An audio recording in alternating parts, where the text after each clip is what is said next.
కొణిదెల పవన్ కళ్యాణ్ అమ్మ కడుపున ఆఖరివాడిగా పుట్టిన అందరికీ మంచి చేయాలి, మేలు జరగాలి అనే విషయంలో ముందువాడుగా ఉంటాడు. తన గురించి కంటే జనం గురించి ఎక్కువగా ఆలోచించే మనస్తత్వం నా తమ్ముడు కళ్యాణ్ బాబుది. ఎవరైనా అధికారంలోకి వచ్చాక ప్రజలకు ఏదైనా చేయాలనుకుంటారు.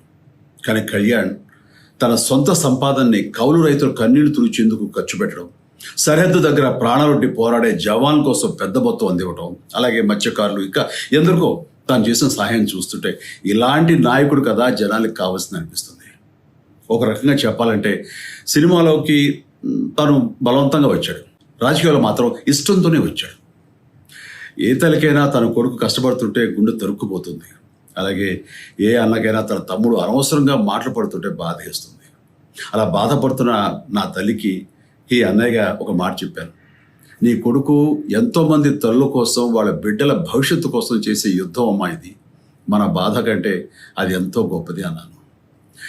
అన్యాయాన్ని ఎదిరించకుండా మౌనంగా ఉండే మంచివాళ్ళ వల్లనే ప్రజాస్వామ్యం మరింత నష్టం అని నమ్మి జనం కోసం జన సైనికుడు అయ్యాడు. తాను బలంగా నమ్మిన సిద్ధాంతం కోసం తన జీవితం రాజకీయాల్లోకి అంకితం చేసిన శక్తిశాలి పవన్ కళ్యాణ్. ప్రజల కోసం, రాష్ట్ర భవిష్యత్తు కోసం ఆ శక్తిని వినియోగించాలి అంటే చట్టసభలో అతని గొంతు మనం వినాలి.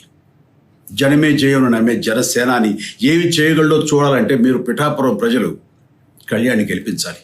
మీకు సేవకుడుగా, సైనికుడుగా అండగా నిలబడతాడు. మీకోసం ఏమైనా సరే కలబడతాడు, మీ కళ నిజం చేస్తాడు.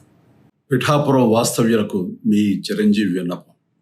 గాజు గ్లాసు గుర్తుకి మీ ఓటు వేసి పవన్ కళ్యాణ్ని గెలిపించండి. జై హింద్.